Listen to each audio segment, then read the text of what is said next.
The Fast and the Furious, a movie that ends with Brian O'Connor handing Dominic Toretto the keys to his car. Not because Dom is innocent, not because Brian's found some clever way around the law, not because there's still a case to solve. There isn't. His cover is blown.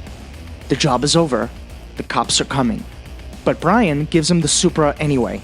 Most people remember that as the moment Brian lets Dom escape, but that's not really what's happening. You see, for the first time in the movie, Brian quits hiding behind the job.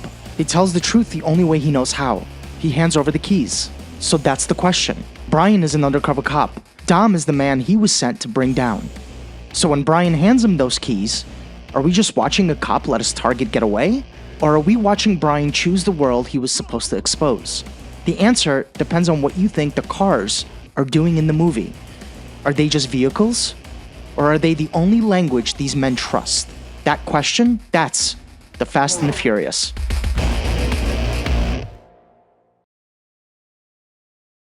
The Fast and the Furious is a film about street racing. Only it's not really about street racing. It's about an undercover cop finding a family in the world of a man he was sent to investigate through the only emotional language that world understands. Cars. Everyone knows the franchise joke. Street racing, then heists, then tanks, then submarines, skyscrapers, even space. And somewhere along the way, the theme of family stopped sounding sincere and started sounding ridiculous. But before the franchise needed submarines, the first film was already a story about belonging disguised as a car movie. A story about an undercover cop who goes looking for evidence and finds a place to belong instead. And everything people mock about the sequels is the franchise finally saying out loud what the first movie can only say with keys, engines, and risk. In that movie, the men don't explain themselves.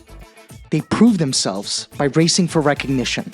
They don't say what they feel. They race, fix, test, and show up until the feeling becomes impossible to miss. Brian shows it by coming back when he could have stayed away. Dom shows it by making the race feel less like competition and more like initiation. The cars themselves were never the main point. They were instead how these men got close without saying they wanted to. The movie tells you this before Brian ever hands over those keys. He keeps coming back to Toretto's market for a tuna sandwich, and nobody believes it's actually about the tuna. He lingers. He watches the rhythm of the place. Mia behind the counter, Dom nearby, the crew moving between the market and the garage like this isn't a business. It's a home. Brian is supposed to be gathering evidence, but the movie keeps showing us something else. It keeps showing us that what Brian ultimately wants is to be invited in. Brian O'Connor enters the movie as a cop with an assignment: infiltrate the crew, find the hijackers, do the job. But the movie isn't really interested in the assignment. It's interested in what happens when a man without a home unexpectedly stumbles into one. The world Brian comes from has handlers, cover stories, and orders. Dom's world has food on the table, engines in the garage, and people who care when you're around. That's the difference. Brian wants the case, but he wants the life around it also. And the film lets that want grow until it swallows his original reason for being there. By the end, he doesn't let Dom go because he's a bad cop. He lets Dom go because Dom's world gave him something his real life couldn't. No one in this movie asks for trust directly. They hand over keys, race for pink slips, work side by side, and come back when they could have stayed away. That's how emotion works here. The cars become the language these men use when saying "I need you" would leave them too exposed. Brian doesn't tell Dom he wants in. He just keeps showing up to the garage. He takes risks he doesn't have to. He works on the car. He sticks around. Dom doesn't say "I accept you," but he lets Brian get closer. And in this world, that means the same thing. The danger of that world isn't just there for adrenaline. It's how this world decides who belongs. To understand why Brian is seduced, you have to understand what Dom has built. It's not a crew, it's a household. Dom is the center of it. Older brother, gatekeeper, the man everyone circles around. He holds the structure together through reputation, loyalty, and a code that sounds simple until you realize how much it controls. Around him are people with fixed places. Letty, Mia, Jesse, and Vince, the guy who was there first and knows it. That's why Vince reads Brian correctly before anyone else does. Not as a driver, but as a threat. His hostility isn't random. It looks like jealousy over Mia, but it's bigger than that. It's the panic of someone watching a stranger get invited into a family order he thought was already full. This isn't a gang that happens to eat together. It's a home with rules, a home with rituals, a home with people who know exactly where they stand until Brian walks in. And at the center of that home is the garage.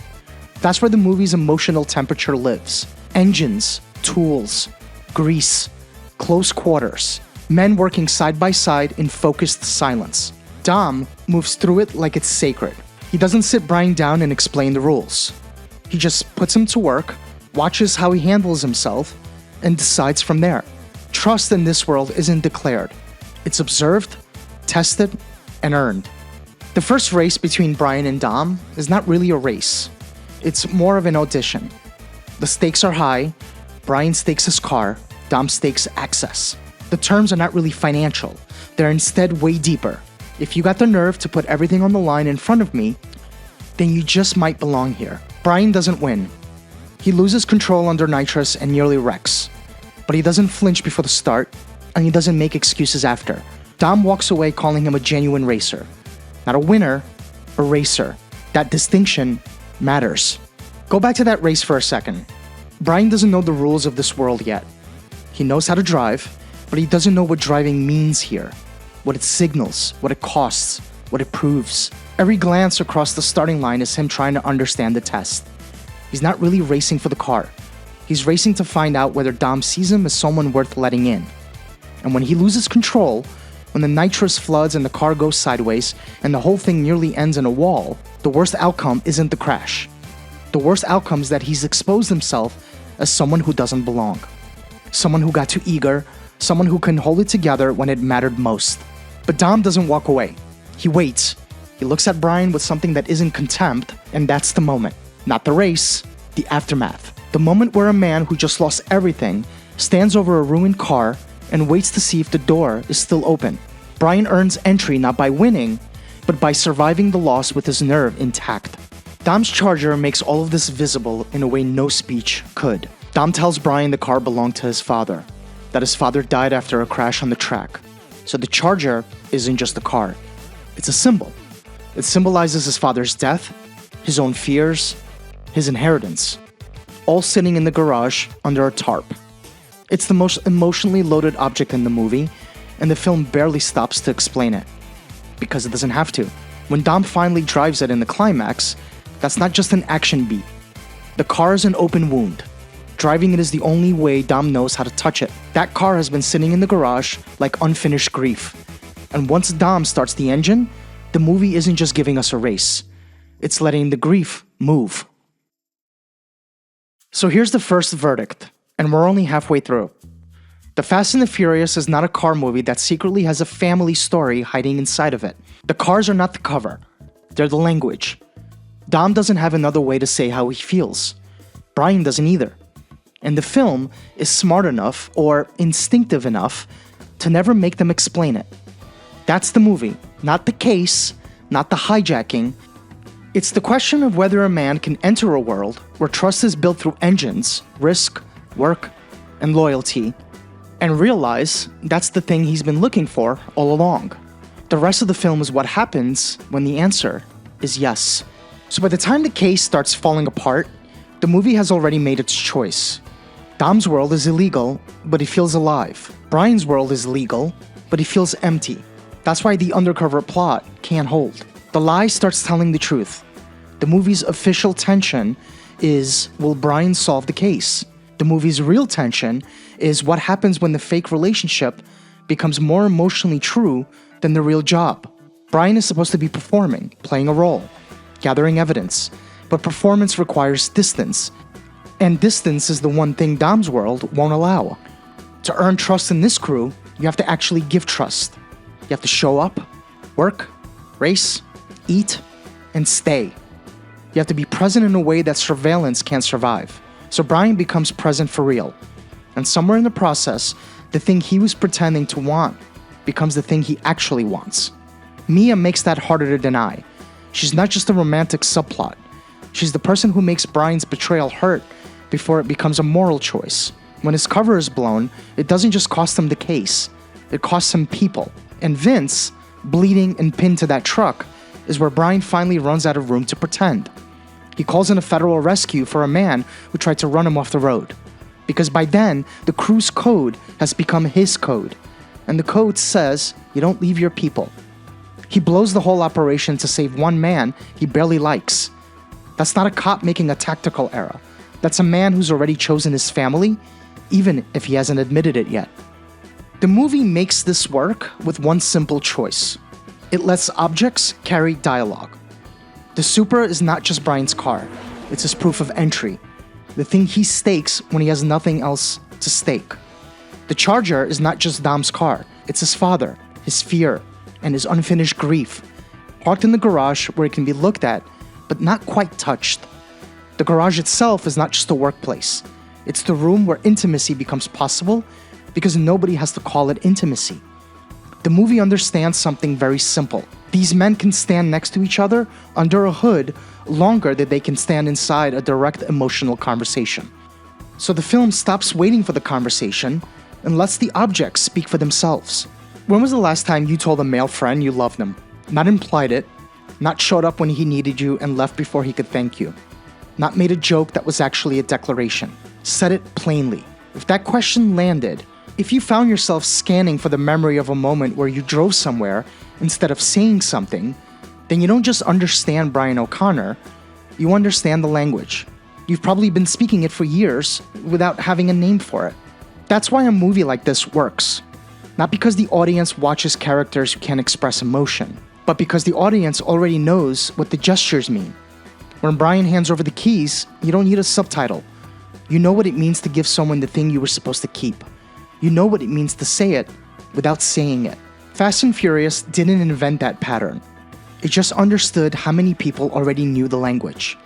Then it gave that language a $200 million budget and called it entertainment.